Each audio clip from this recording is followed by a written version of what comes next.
Assalamualaikum warahmatullahi wabarakatuh. Video kali ini kita akan membahas terkait masalah gagal bayar di aplikasi pinjaman online.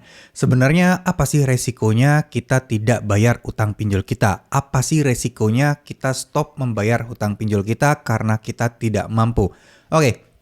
Video kali ini saya khususkan buat teman-teman yang memang saat ini sedang galau, sedang pusing, sedang stres menghadapi masalah hutang pinjaman online. Teman-teman bisa tetap tenang dan mudah-mudahan setelah menonton video ini teman-teman bisa ada pencerahan serta mulai untuk berubah ke arah lebih baik lagi. Ya, minimal setidaknya teman-teman tidak takut dan gelisah lagi. Ya, oke. Jadi masalah pinjol, masalah nggak bayar, masalah tidak bisa bayar, masalah stop bayar pinjol. Itu intinya adalah kita menghentikan pembayaran-pembayaran kita yang mana kalau kita memang tidak mampu untuk menyelesaikannya, itu boleh kalian galbekan dulu. Kenapa? Karena ya mau bagaimana, dananya tidak ada, kalian harus ngapain lagi? Mau jual barang apa yang bisa dijual?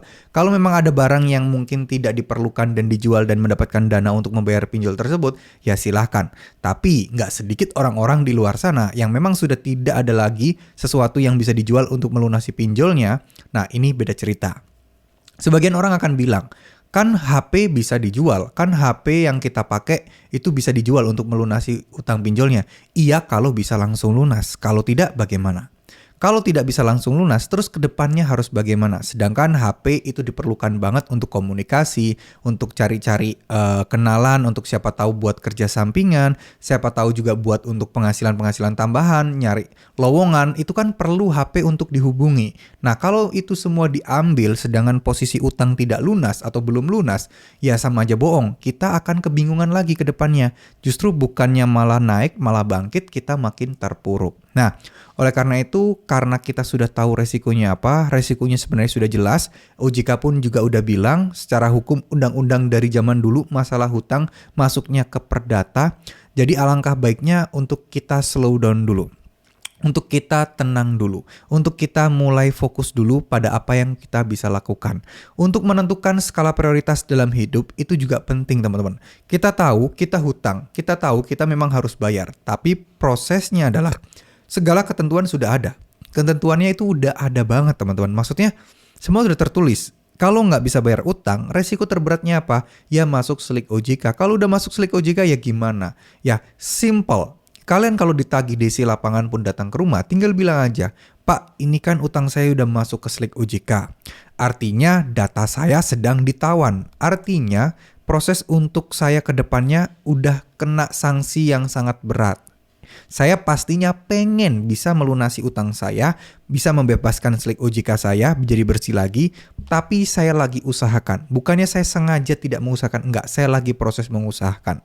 Itu udah jawaban yang paling simple, singkat, dan paling ngena banget.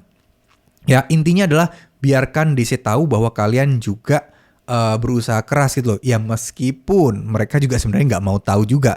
Yang mereka tahu adalah pengennya kita bayar-bayar dan bayar aja. Mereka kadang tidak pernah menghargai juga ya usaha kita yang saat ini kita lakukan. Dianggapnya kita belum ngapa-ngapain, dianggapnya kita nggak ngapa-ngapain. Nah itu udah masalah klasik sebenarnya. Tapi ya udahlah. Yuk kita pelan-pelan untuk memperbaiki semuanya.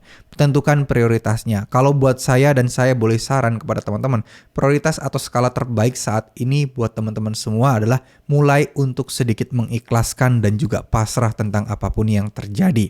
Cuekin aja, mulai bersikap bodo amat, mulai bersikap cuek. Itu akan membantu kalian agar bisa lebih plong lagi. Salah satu tips yang mungkin sering saya bagikan dan gak bosen-bosen saya bagikan adalah buat teman-teman mungkin perlu yang namanya ningkatin doanya.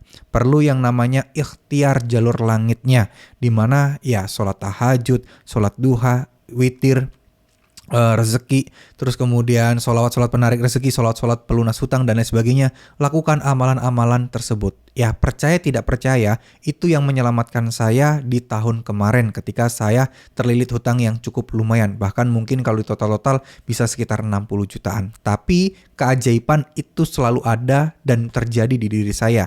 Tiba-tiba saya mendapatkan inspirasi untuk bikin ini, untuk ngerjain ini, yang mana nilai projectnya atau nilai hasil yang saya dapat itu berkali-kali lipat dari penghasilan yang saya dapat saat itu.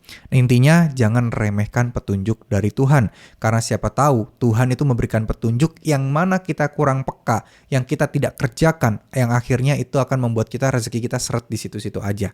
Oleh karena itu saya mengajak kepada teman-teman semua, yuk mari kita fokus aja pada peningkatan dan kemajuan diri kita masing-masing, fokus kepada doa dan ikhtiar kita, barangkali di sanalah kita akan mendapatkan jawabannya. Ingat, tidak ada seorang pun yang bisa menolong kita dari masalah hutang kecuali diri kita sendiri. Semoga apa yang saya sampaikan bisa bermanfaat, semoga teman-teman yang sedang gelisah saat ini, sedang ketakutan, mulai berani dan mulai bangkit lagi untuk bisa memperbaiki kehidupan finansialnya. Amin amin ya robbal alamin. Terima kasih. Wassalamualaikum warahmatullahi wabarakatuh.